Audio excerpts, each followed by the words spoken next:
When introducing myself, I like introducing myself as a tree that is rooted in African soil. A firm believer of the African philosophy of Ubuntu. I am because you are. Ndingumamklane, ndingundinga, ndingunqabane, ndiyintlanye kunye nezinye iintlanga. Ndihlama ngobende amanzi ekhona. Qhama igama, Batyi. For those who do not speak nor understand isiXhosa, I introduced myself with my clan names and my name Qhama and my surname Batyi. I have chosen this image of a tree that is rooted in African soil as it symbolizes resilience, it symbolizes connection, and the values that ground me. Furthermore, I will reflect on how this metaphor connects with my motivation to study educational psychology, my counseling practice, and the skills that I continue to develop. This image represents who I am becoming as a counseling practitioner, grounded in my culture, my values, and community, while continuing to grow in my profession.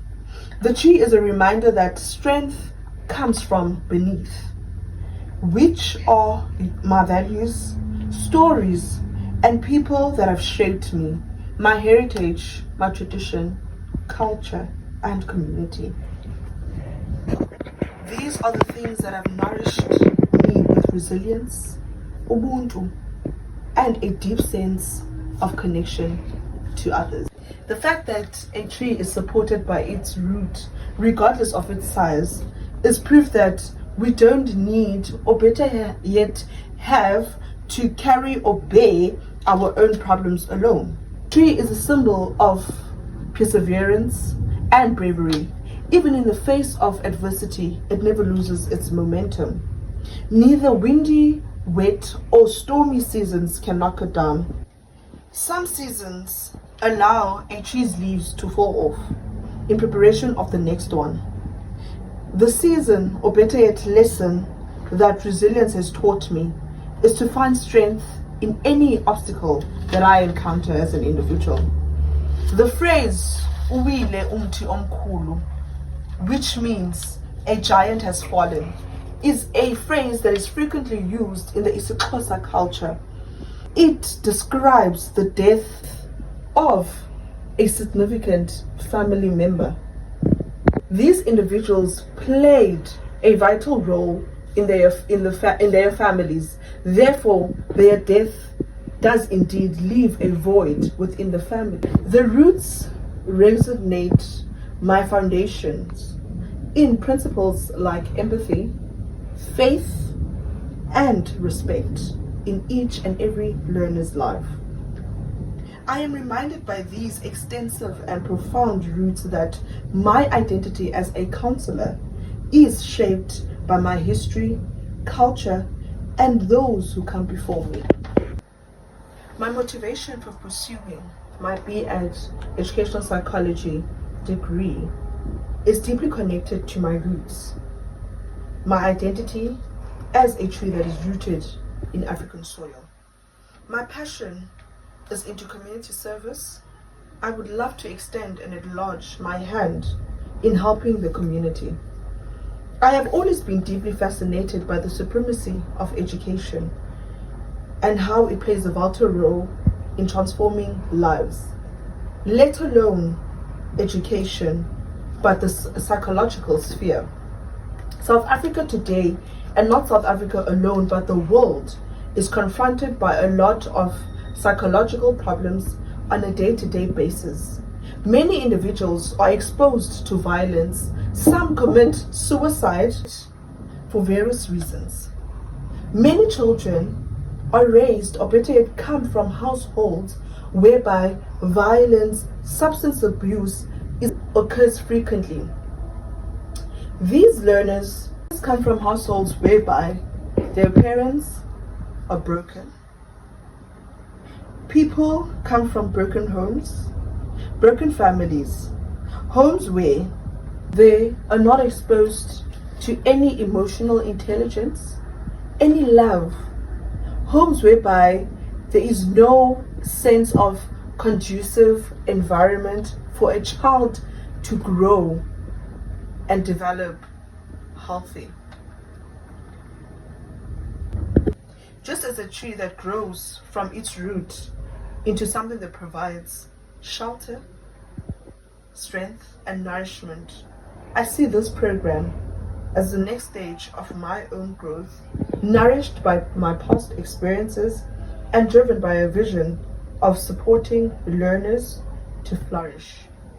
Indeed, being passionate in serving the community has always been engraved in me. Education is more than just book. It goes beyond that. Witnessing a number of learners that are confronted with obstacles outside of the classroom, such as psychological discomfort, lack of parent support, and structural injustice.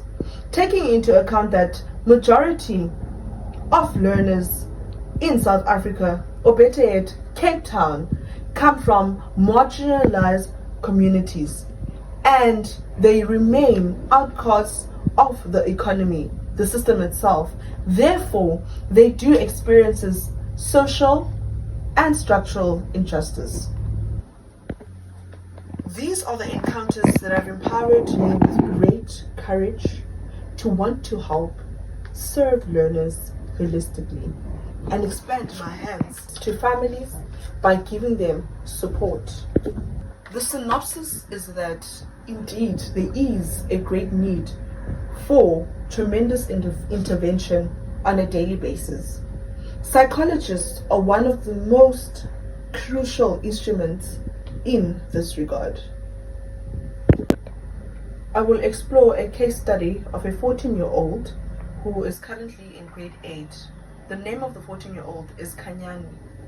Kanyani attends a no-fee paying school which is situated in Cape Town, in a township whereby there are many marginalized individuals.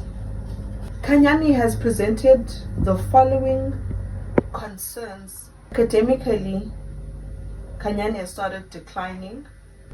Secondly, she started isolating herself from her peers in high school, let alone her peers, but at home as well.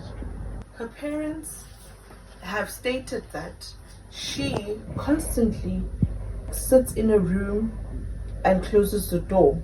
She shuts her door and herself from everyone. In addition, Kanyani also presents or does not complete her assignments, her tasks in school. It is evident that her parents' divorce has made her isolate herself from her peers. It has made her decline emotionally and socially as well. She refuses to interact or not engage in class. She hands in incomplete tasks. The fact that her parents divorced 6 months ago is evidence that it has affected Kanyani deeply. She now does not see her dad frequently, as she spends most of her time and days at her maternal side of her family. She stays with her grandmother and her mom, and at home always sits in her room and isolates herself. As a psychologist, through my analysis, it is evidence that Ukanyani is dealing with a lot of fear. She's dealing with a lot of anxiety. She seems to be nervous at times. Hopelessness has increased in Kanyani's life currently. She seems not to see her future anymore. She's feeling down, feeling of depressed, which is also affecting her daily life and how she progresses. I believe that the intervention that could be employed would be the solution focused, which helps Kanyani to facilitate her own healing.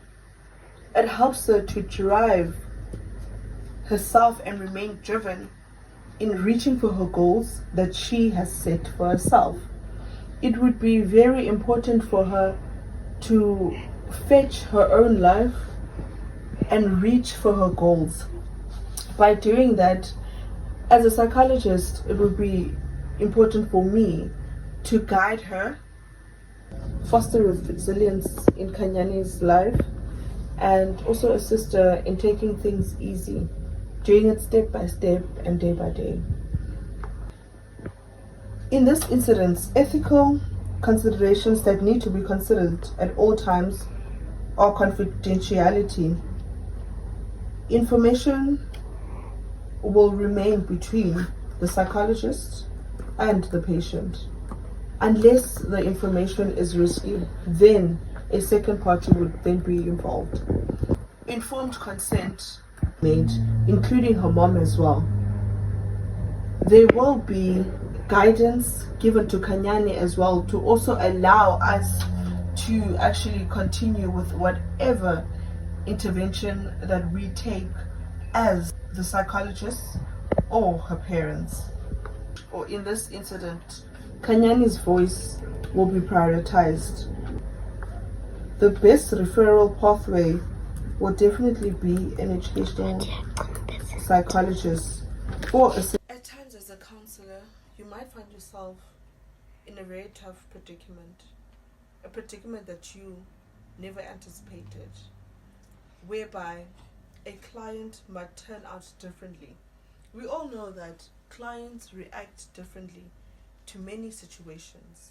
So it could be that your client comes in and starts speaking about what they're currently dealing with, and it happens that it triggers them in ways that you could never imagine.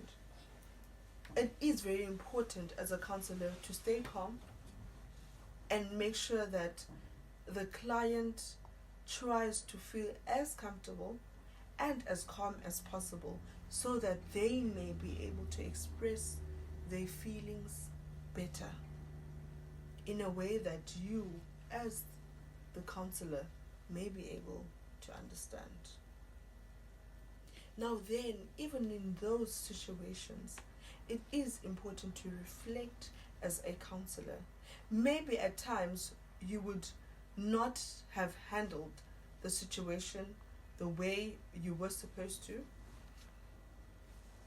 and then this then gives you time. The reflection gives you time to do much better. It gives you time to improve. Counseling practice has given me many tools on how to navigate being a sound counselor. It has made me understand that being vulnerable is not a bad thing. It has made me understand that therapy does not have to occur in an informal setting. The engagement in class have encouraged me to speak whenever I need to, because I felt empowered by many experiences that I've learned from others around me, especially through the engagements in class. And when I looked around, that actually strengthened me as an individual. Looking back and reflecting on the role play that my colleagues and I had as a group, I remember being vulnerable for once. And actually, I asked my colleagues to excuse myself when it comes to the role play. The role play my colleagues and I departed in made me realize that counseling indeed is not just a profession, it's not just a formal aspect, but it's a conversation. I remember being vulnerable to them when we had to take turns and change our roles. I asked them to excuse me from being the client, and I just remained as the counselor and the observer. The reason why I asked them to actually excuse myself, because I myself was not in a good space, and I felt like I might be triggered. I was really humbled by their response and their reassurance, and made me realize that indeed, as individuals, we need not bear our own problems and obstacles that we encounter. And that is what counseling encourages. It encourages that one does not need to suffer alone. It encourages you to go out and seek for help emotionally and mentally. The skills that I have learned from counseling practice is listening attentively, making eye contact when you engaging with someone. That gives that certain individual reassurance. As an educator, I've been using these skills to equip myself, especially in the school environment that I work in. Day and day, learners encounter different obstacles, and as an educator, that challenges me to intervene and try to facilitate and guide the learner. Further, however, with further practice, I believe that I can indeed become a safe space of understanding, a safe space of comfort for learners and any individual. Thank you.